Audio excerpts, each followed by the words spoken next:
Ifeoma stood at the door, arms crossed, watching her. Still pretending to be family, she asked quietly. Amoka turned. Her smile faltered for a second, then returned. Ifeoma. What kind of question is that? It's the twins' birthday. Ifeoma took a step closer, her voice low and lethal. You came into my house. You kissed my children. You kissed me. Then you kissed my husband. All in 1 week.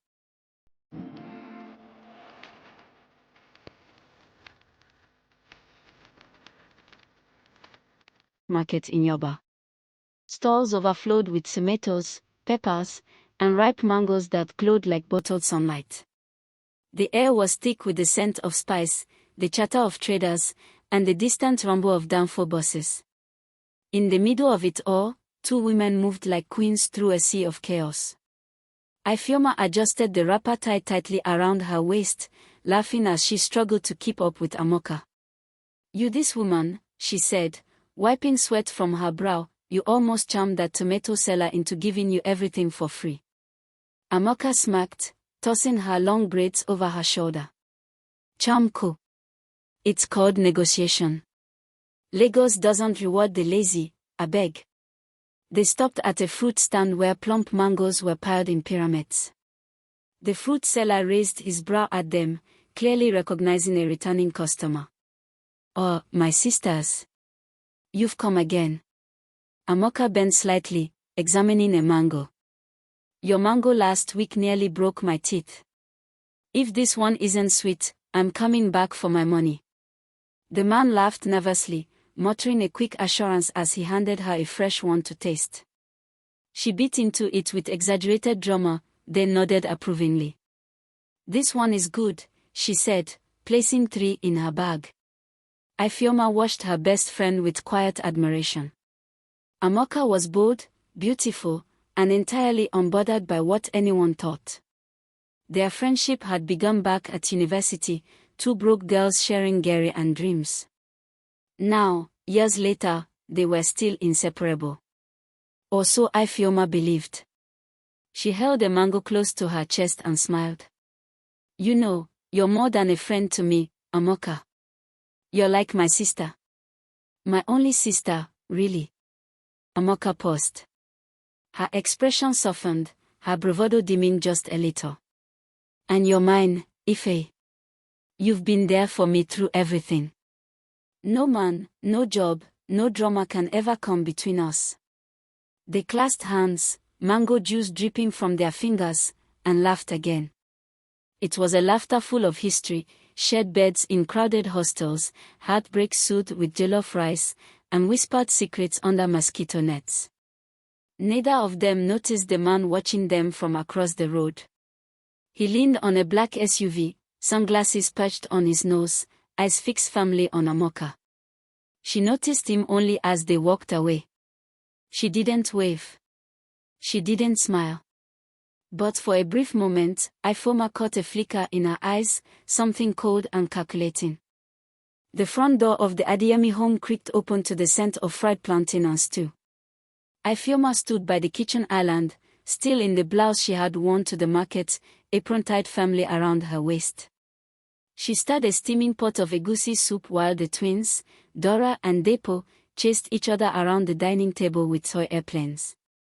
I said no running indoors, she called out, not turning from the pot. Yes, Mommy, came the synchronized, insincere reply. Ton entered the house quietly, briefcase in one hand, suit jacket draped over the other. He stood for a moment at the door, watching his family, the domestic piece of it all. Then his eyes rested on Ifeoma, and something shifted in him. Guilt. Again. He cleared his throat. Ifeoma turned, her face lighting up. Welcome, my husband. You're just in time. The soup is almost ready. Ton forced a smile, walking over to her and kissing her cheek. Smells amazing. She smiled and returned to stirring. I ran into Amoka today. We went to Yoba Market together. You know her mouth hasn't changed, she nearly caused a riot with the pepper seller. Ton's back stiffened ever so slightly at the mention of her name. Amoka. Yes. She's still the same bold Amoka. Always full of life, Ifeoma said, shaking her head fondly. Ton said nothing, busying himself with washing his hands at the sink. But the air had changed. She didn't notice. Later that night, after the kids had gone to bed and Ifeoma curled up with a book in the bedroom, Ton sat in his study, staring at his phone. There were no new messages. Just the last one Amoka had sent 2 nights ago. I'm not asking you to leave her. Just be honest with yourself about us. He had typed and deleted several replies since then. Amoka had started out as Ifeoma's friend, then their friend. Then, somehow, she became something else. It had begun innocently. They'd been at a networking dinner, Ifeoma had stayed home with the kids, and Amoka had shown up in a low-cut black dress and too much wine in her glass. What followed had been months of stolen moments, whispered lies, and restless sleep. And now, even as he tried to pull away, she reeled him back with her charm, her confidence, and, he hated himself for admitting it, the thrill. And she wasn't only seeing him. Ton had begun to suspect there were others. Her moods were unpredictable. Her messages delayed. And once, while in her flat, he found a gold bracelet that clearly wasn't his gift. Still, he hadn't stopped. The next morning, Ifeoma stood in front of the mirror, adjusting her head wrap. She turned to Ton, who had just finished buttoning his shirt. "You've been quiet lately," she said. He met her gaze. "Just work stress." She smiled, stepped forward, and helped straighten his collar. "I know Lagos isn't kind to good men. But I'm here, okay? Talk to me." He almost said it. Right there. The whole truth.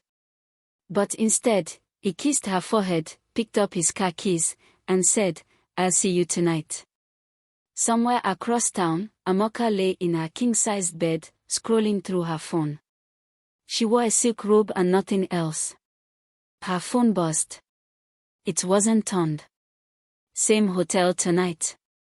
Demola." She smiled to herself.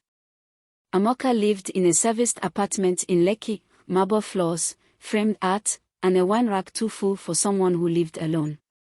Her life was polished, curated. But behind that polished veneer were lies stacked like cards, ready to tumble. She was the woman who had it all, or so people believed: a successful career in digital media, a powerful network of friends and lovers, and a charm that could melt the edges of the most hardened man. What they didn't know was that Amoka's world was a carefully orchestrated performance, kept intact by secrets, manipulation, and the thrill of danger. That morning, she was on the phone with Demola, a tech executive based in Abuja. He had flown into Lagos the night before. They had spent the evening at a hotel in Ikoyi, private, luxurious, discreet. Just how she liked it. "Let's do lunch before I return," he said on the phone. She smiled as she walked barefoot across her bedroom. "I'll check my schedule." "You're not seeing anyone else today, are you?" Amoka laughed, pouring herself orange juice. "Jealousy doesn't suit you, Demola." She ended the call with a smirk and tossed her phone onto the bed. But the smirk faded quickly. She had woken up to 3 missed calls from Tond. And 1 message from a new number. "Your games will ruin you, Amoka. Choose wisely." Her heart thudded. She deleted the message immediately. She didn't like when things slipped out of her control. Meanwhile, across town, Ifeoma walked into a boutique near Sorale. She was browsing fabrics for Dora and Depo's upcoming birthday. But her mind was elsewhere. She had noticed things. Little things. Ton was never a man of scent, but lately, his shirts carried faint traces of feminine perfume, not hers. He had changed his phone password, claiming it was due to IT department's new policy. And last week, when she asked to use his phone to call the plumber, he had tensed up like someone under arrest. She didn't want to believe it. Ton was her husband. Her children's father. The man who prayed with her the night her father died. But doubt has a way of slipping into the cracks like smoke. You can't grab it, but it chokes you all the same. Later that evening, Amoka showed up at Ifeoma's house unannounced. I brought cake, she said, holding up a box from a popular pastry shop. For the twins. Ifeoma let her in, masking her surprise. They hadn't planned to see each other that week. You came all this way because of cake, she asked, smiling tightly. Of course. You know I love those kids. And you? They sat in the living room. The kids were in their room, the TV low. Ton wasn't home yet. You and Ton okay? Amoka asked, sipping from the glass of zobo Ifeoma had poured. Why wouldn't we be? Amoka shrugged, her expression unreadable. You've been quiet lately. There was a pause. Ifeoma narrowed her eyes slightly. Funny. I could say the same about you. Their eyes locked. There was something unspoken in the air. But then, Ton's car pulled into the driveway. Ifeoma's gaze drifted to the window, her shoulders stiffening. Amoka stood. I should go. She kissed Ifeoma on the cheek, dropped the cake on the dining table, and left just as Ton stepped through the door. They didn't greet each other. But Ton's eyes followed her as she walked to her car. And Ifeoma noticed. Ton dropped his keys on the console and loosened his tie. Ifeoma stood silently near the dining table, watching him from behind the half-wall that divided their living room from the corridor. Amoka stopped by, she said casually. He froze, just for a split second, but it was enough.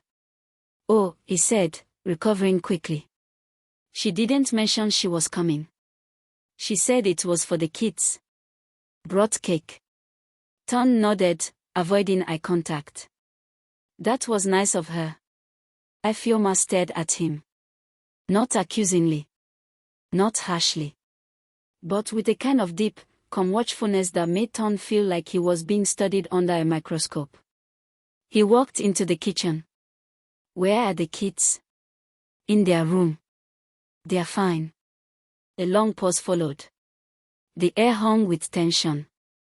The clink of the glass he poured water into sounded like thunder in the silence. Ton, she said, her voice even, do you still love me? He turned slowly, startled by the question. Her eyes were soft, but serious.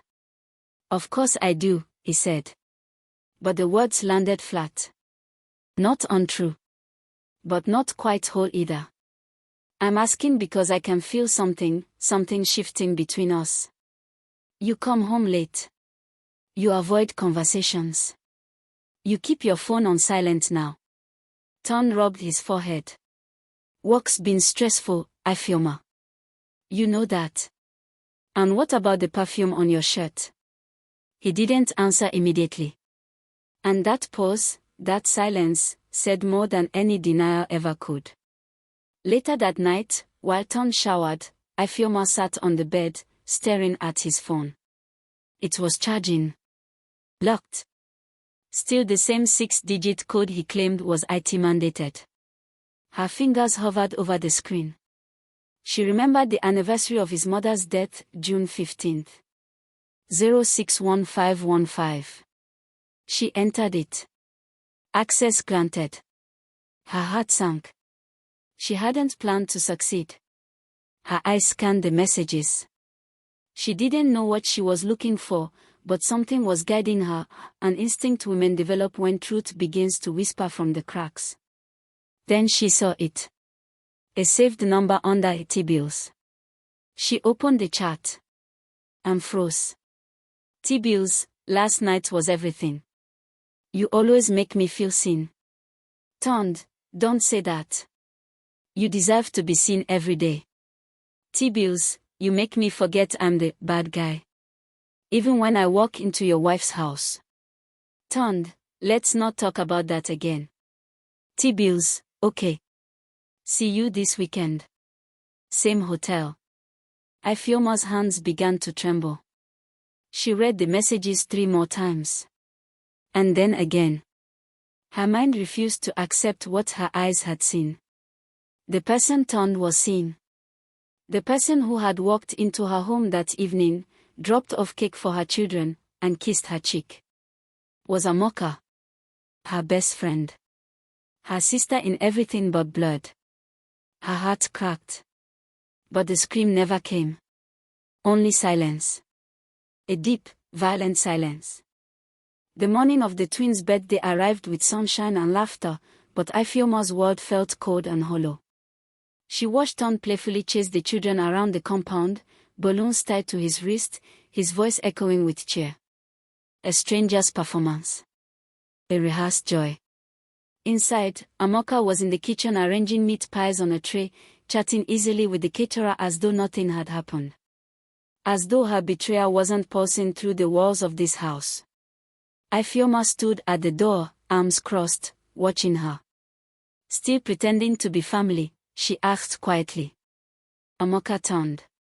Her smile faltered for a second, then returned. Ifeoma. What kind of question is that? It's the twins' birthday. Ifeoma took a step closer, her voice low and lethal. You came into my house. You kissed my children. You kissed me. Then you kissed my husband. All in 1 week. Amoka's face froze. Her lips parted, but no words came. You didn't even try to hide it, Ifeoma continued. T-bills. Really? Amoka dropped the tray. The meat pie scattered across the floor like evidence spilled in a courtroom. I didn't mean for it to happen, she whispered. It started after you had the miscarriage last year. You shut everyone out. Ton said he was lonely. Ifeoma cut in. So you opened your legs to comfort him. Tears welled up in Amoka's eyes. It wasn't like that. It's exactly like that. From the backyard, laughter erupted again as Ton lifted one of the twins onto his shoulders.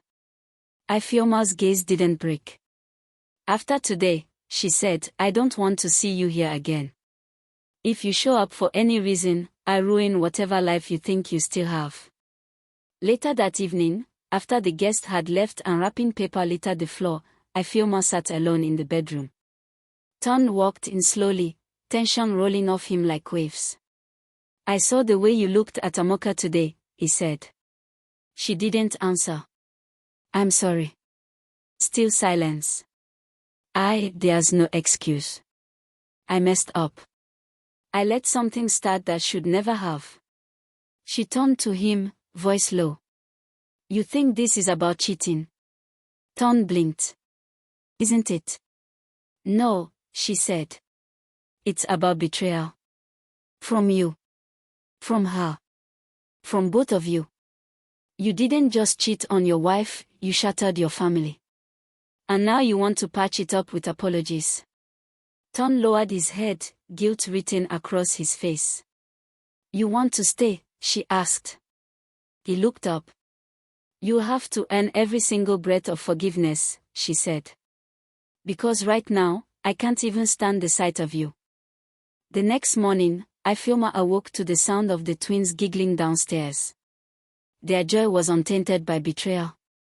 She envied that. She lay in bed staring at the ceiling, wondering how something as warm as love could rot from the inside out without anyone noticing. When she finally came downstairs, she found Ton in the kitchen, apron tied loosely, trying to prepare breakfast. A half-burnt egg sizzled on the pan while a slice of bread dangled awkwardly from the toaster. I figured I'd try to make breakfast, he said, sheepishly. For the kids. And maybe for you. She walked past him without a word and picked up the bread, turning off the toaster. Don't burn down my kitchen. He flinched slightly at the "oh my." She looked him over, he hadn't slept well. His eyes were puffy, hair uncombed. It gave her a sick satisfaction. The kids need to eat, she said. Go wake them. I'll handle this.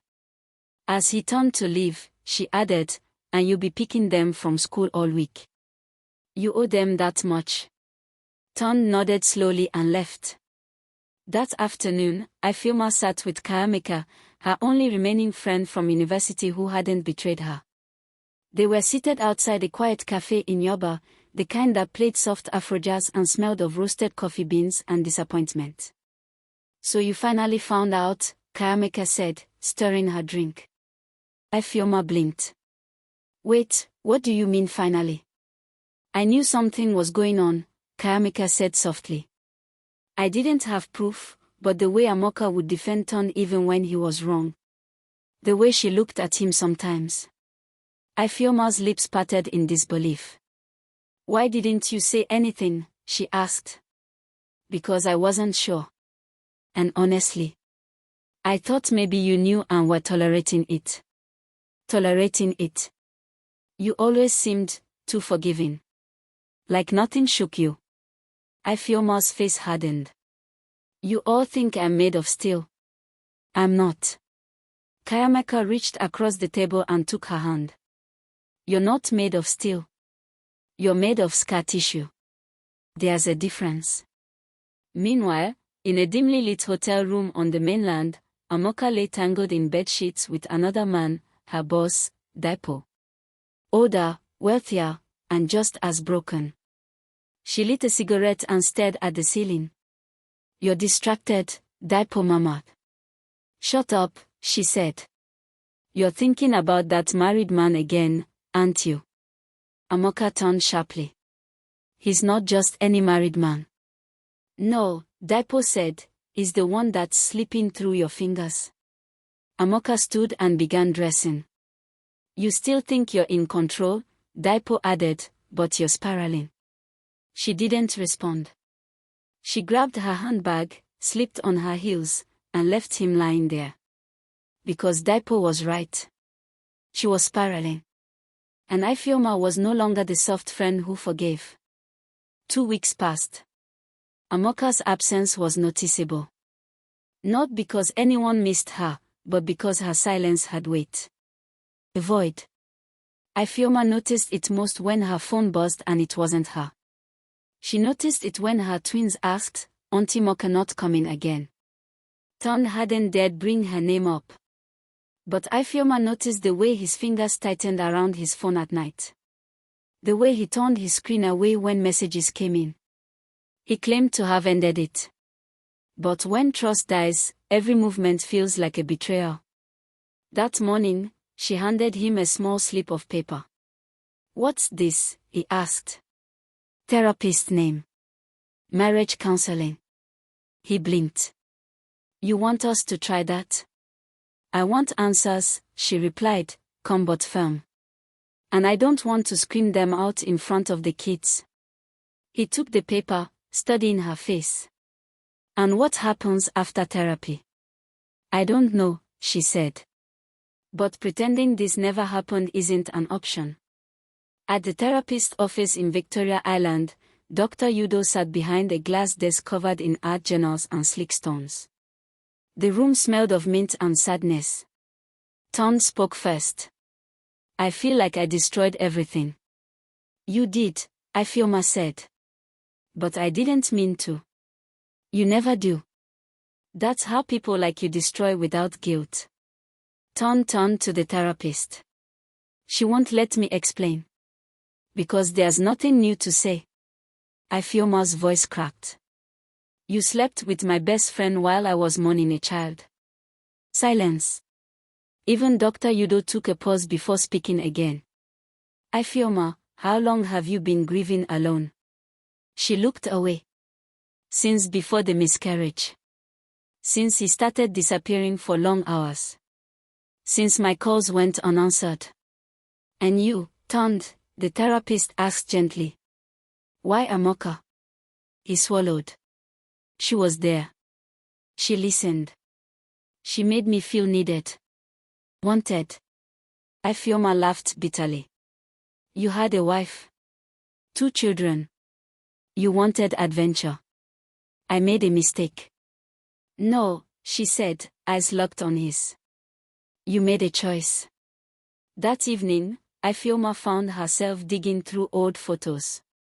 Birthday parties. Beach days. Even one where Amoka kissed her cheek and wrote, "Sisters Forever Yellow Heart," in the caption. The betrayal wasn't just about the act. It was about the lie they built together. The illusion. A knock at the door pulled her out of her thoughts. It was Kayamika again. "I have something to show you," she said, holding up her phone. It was a picture. Amoka. Stepping out of a car. Kissing a man, not turned, boldly on the lips. Ifeoma leaned in. "Who's that?" "His name is Daipo Alade. He owns that ad agency in Lekki. Word is, he's married too." Ifeoma's heart twisted, but not with pain, this time, it was clarity. Amoka wasn't a victim of love. She was a collector of men. And turned.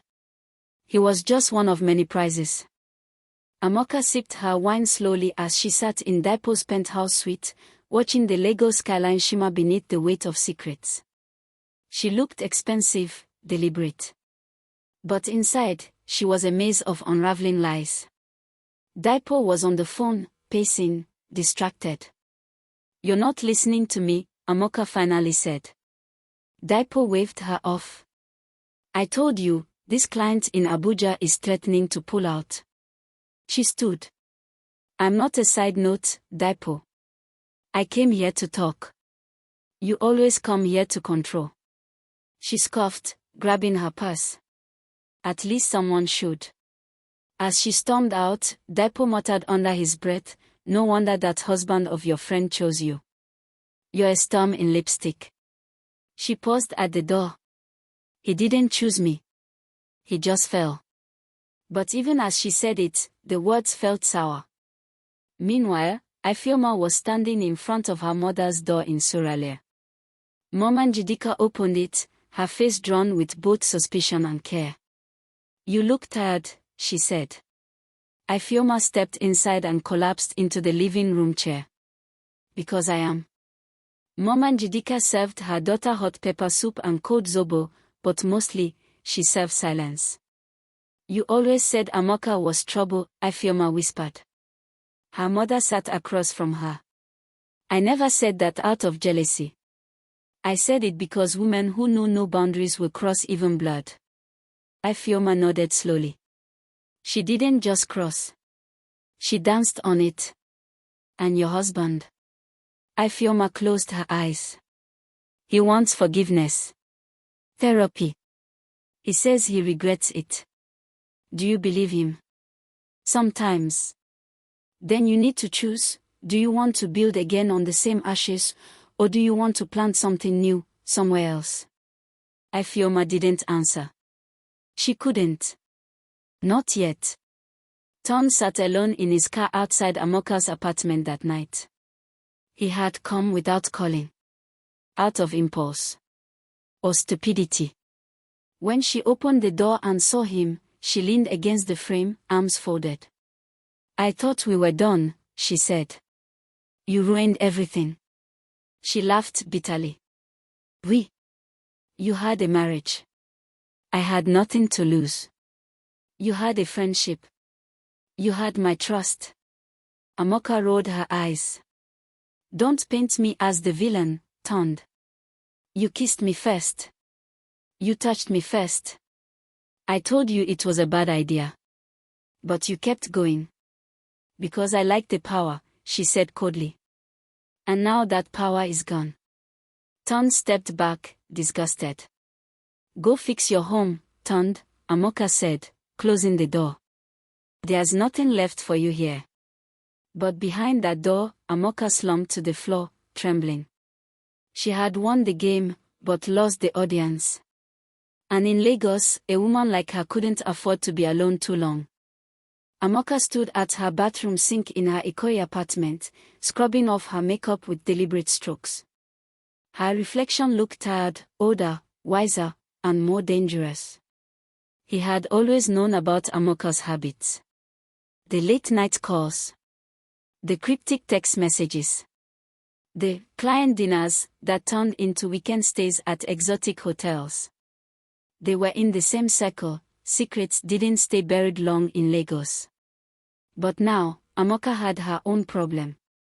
His name was Emeka, young, ambitious, and reckless. A startup founder from Yoba Tech turned tech mogul overnight. Their affair had begun in whispers and DMs but had grown into hotel receipts and weekend getaways for business. Amoka was married. Her husband, Okachukwu, was a quiet man with aging eyes and no questions. But guilt. Guilt was a slow fever. It made her skin itch and her heart pound in odd moments, like now, staring at her reflection. When his phone rang, he didn't expect the name he saw, Ifeoma. He let it ring out.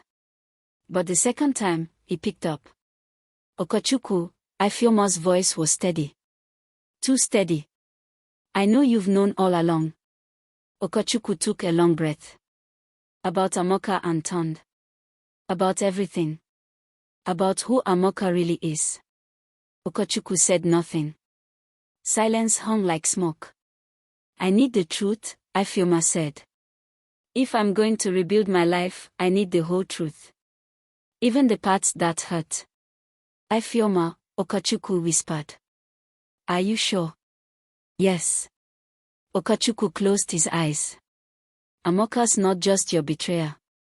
She's a pattern. I've watched her sleep with bosses, mentors, even a pastor. There was a bit of silence. And I said nothing, Okachukwu added. Because she always had a reason. They loved me first. They were bored anyway. I'm just giving them what they crave. And you? Ifeoma asked. What about me? How many lies are you hiding? Another long silence. Then Okachukwu said, almost inaudibly. I'm not innocent either. Elsewhere, Amoka stood on her balcony, a glass of red wine in hand. She stared at the city lights like they owed her something. Her phone buzzed. It was a message from her sister in Abuja. Mommy says you should come home. You need prayer. She smirked. Home. Where her father still refused to look her in the eye. Where her mother still quoted Bible verses like curses. She put the phone down. Amoka wasn't going home. She had only one plan left now. If Lagos was closing its doors, she'd have to force one open. Emeka sat at the bar counter of a quiet lounge in Victoria Island, swirling a glass of whiskey. The dim lights carved shadows across his face, but nothing could hide the weight he carried. The guilt had begun small. A pinch in the chest. A quickening of breath whenever he saw Ifeoma walk into the office. But it had grown, become a monster that followed him home, whispered in his sleep, and made him flinch at innocent questions. He hadn't slept with Amoka. But he had enabled her. He had covered up suspicious transactions. Forwarded confidential emails. Fed her intel about Ton's work schedules. All in exchange for flirtation, soft touches, and the illusion that maybe he mattered to someone like her. Now, Ifeoma barely looked at him. He pulled out his phone and typed a message. I owe you the truth. Can we talk? He didn't send it. Instead, he drained his glass and walked into the night. Meanwhile, Ifeoma sat in her living room, a notebook on her lap. Each page was filled with names, dates, and timelines. Amoka. Tond. Chioma. Daipo. And now Tond. She was mapping betrayal like a detective maps a crime scene. When Tond entered the room, she didn't look up. I booked a session with the therapist you sent, he said quietly. Still no reply. I know words won't fix this, he continued, but I want to earn back what I destroyed. Ifeoma finally met his eyes. What if there's nothing left to earn? Tond sat down across from her, hands shaking slightly. I was broken, he whispered. I didn't even realize it. Amoka, she just saw the crack and poured herself in. She's done it to others, I feel Mama murmured. And some of them let her. They sat in silence for a long while. Then Tom said, if you decide to leave, I'll understand. But if you choose to stay, I swear, I'll fight for this marriage with everything in me. Ifeoma closed the notebook slowly. You don't get to decide how forgiveness works, Tond. I do. And forgiveness isn't a gift. It's a cost. One I'm still calculating. At the same time, Amoka walked into an upscale lounge in Lekki, her heels clicking with intent. She spotted Daipo in the corner booth, alone, drink in hand, eyes heavy. You called, she asked, sliding into the seat. He didn't smile. We need to talk. About. My wife knows. Amoka stilled. I don't know how. But she knows. Amoka leaned back, lips parting slightly. What did she say? She said she wants to meet you. Amoka's mask cracked for the first time in days.